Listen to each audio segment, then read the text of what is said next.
Now that I've cut all of my pieces for my relief sculpture, I'm going to put them to the side and put a base coat on top of my artwork so that when I paint the colors, they're really nice and vibrant. I'll show you on the back side here what happens if you just paint with the color. You can kind of see through onto the cardboard, and that doesn't look as nice as having a white coat first and then the colors. So we want these to be really bright. We're going to use something called gesso. It's a base coat that is used for canvases, which allows the paint to sit on top and not bleed through into the cardboard. So you're going to need a big brush and the gesso. You might also want to take an eraser and erase any really dark lines you may have made when you were drawing. I already did that a little bit. If you have a lot of charcoal, it might mix in with your paint, so do your best to wipe it or erase it off. And then with your big brush, paint your entire piece of cardboard. The gesso is also good for covering up any words or ads or texts on your cardboard.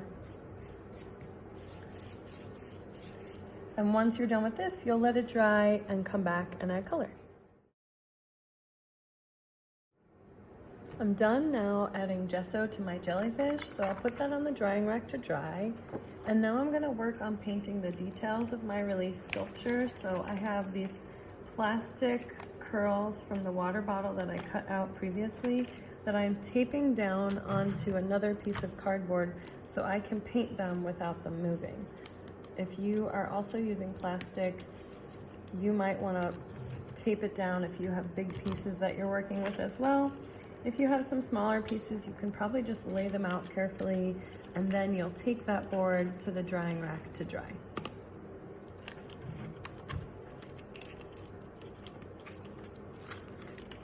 This blue tape that I'm using is painter's tape, and it's great for painting projects because it doesn't peel the tape off your piece.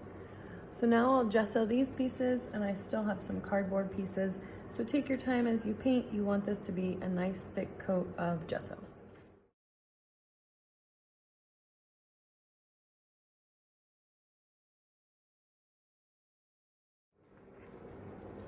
Now that I've painted my jellyfish with a base layer of gesso, it's time to add my color.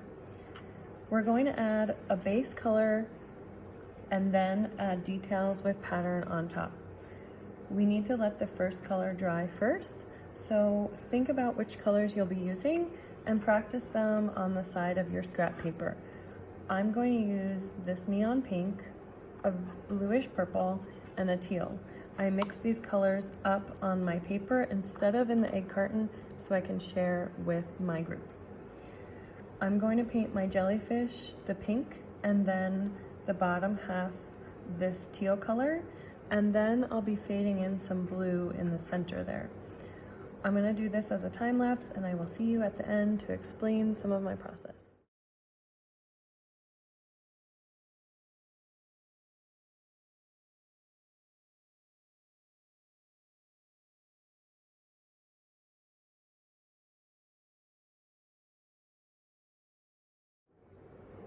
Okay, so I've painted the base colors for my jellyfish. You may get some streaks at this point, but this is your first layer, so you may need to touch it up after. It's easier to let the first layer dry and paint a little bit than go back and forth a million times to try to smooth it out. So once you get your 2 or 3 colors on your base layer, then you can start thinking about what you're going to do to add the layers and patterns and more colors on top. So keep it simple to start, 2 or 3 colors, and then you can always blend more after that.